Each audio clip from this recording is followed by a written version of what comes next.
That looks like. That's a 4.5 pound bird, just the way you like it, man. On that rotisserie, rotating around, basting in its own juices, getting browner and browner and browner and browner.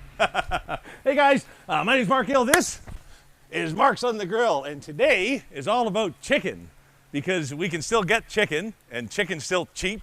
So we figured we'd fire up a few things in our backyard here and see a few different ways to do it. So that'll be fun. Hey, Maria, can you do me a favor? Maria. She's like, hey, what's going on? Can you grab me a pair of scissors? She's our gopher. Come on in here, guys. Hey, do us a favor. Give us a like. Give us a follow. Let us know where you're watching from. Check out what else we're doing here, man. We spatchcocked the chicken. Look at that. No kidding. Now, listen. There's a couple of different ways to do this. You can either do it, barbecue sauce, and then I went down. What a fool. Hold on, I need a big spatula. Here we go. So, just like this. Now, spatchcocking a chicken is really quite easy. All you need is a pair of kitchen shears, that's all. Very Game of Thrones. Look what we did here. Oh, look at that. Isn't that pretty? Holy cow. That's gorgeous. And you want to know the cool thing about this? This is actually a really neat barbecue to do it on, these infrared things, because they don't flare up. You know how easy it is to get fire on the skin of a chicken? In fact, look at this. So no fire, no flame, but you see over here on the rotisserie, spin around. Look at this, see? So much. Every time it drips down, it fires back up. So there's advantages and disadvantages to all different kinds of ways of making this. And the other way that we did was in our big smoker from Masterbuilt. So we're going to get to that in a second. So here's what I got to do. I got to take 1 second, and I got to hop on here, because I got to say hi to people. By the way, while I'm saying hi to people, the reason that we put these skewers in, have a quick look there. The reason that we do that, when you're done spatchcocking the chicken, which just means taking the backbone out, turning it over, and giving it kind of a hard press into the table. That's all you really got to do. That flattens it out, okay? And then what happens is, as you cook any type of protein, and everything kind of shrivels up, things can kind of go where they're not supposed to go and all that kind of thing. So if you want to keep the look of a spatchcock chicken, go ahead and do this little skewer thing. And then when you're just about ready to serve, all right, then you're just going to go ahead and take tongs or something and just kind of pull those bad boys out. That's all. Uh-oh, look at that. Ruined the skin. That'll be my piece. So let's start with that smoked chicken, okay? So, excuse me. This can get pretty hot. That can get pretty hot. Oh, I logged on to say hi to people. I never said hi to anybody. Let's say hi to people. Who we got here? Mike Johnson's watching from South Carolina. Matt Hunt, hello from Detroit, Michigan. John Creeman's looking good, Mark. Thank you, sir. Look good yourself, you salt and pepper devil, you. Brian Stubbins, John Molesworth, John Schneider. Who else we got? Corey Zeitz. That is not 4.5 pounds. You must have bought it at... I can't say it. My God, what if they're a sponsor someday? I can't do that. You guys can all read it. Hey, Chris. Hey, Mike. Hey, Gene from Toma, Wisconsin. We love having you guys here. It's so much fun.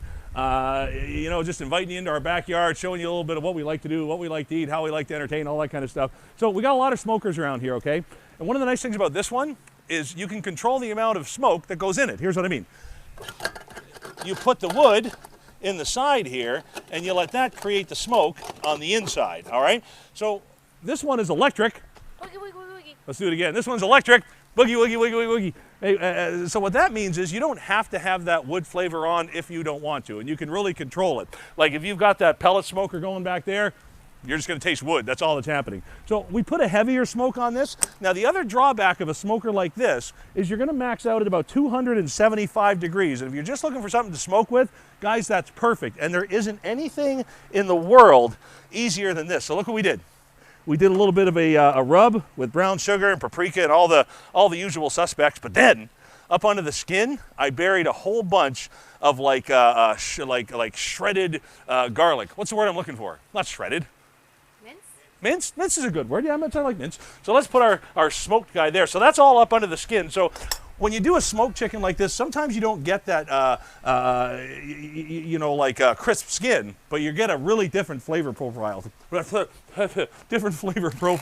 So I always recommend using an electric knife because I'm lazy. Just give it a second, and that's just going to go right through all that cooked nice stuff. So we cooked this chicken in about, I would say, maybe an hour and a half, but then I left it on for about an hour so we could really get some of that smoke flavor in there. So let's go ahead.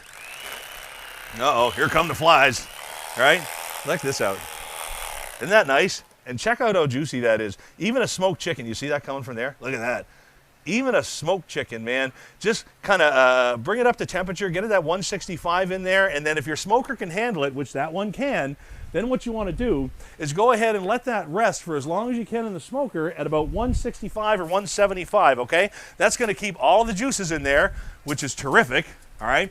And then the other thing that that's going to do is it's going to give you that really nice smoky flavor. So we're going to take a little bit more time than we usually do throwing food all over the place because it's a little bit windy. The flies are out this time. So we're going to go ahead and take a second and put them under the coverings and keep everybody from going, ooh, what's all the flies?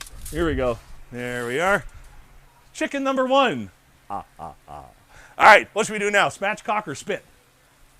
Spit? All right, let's do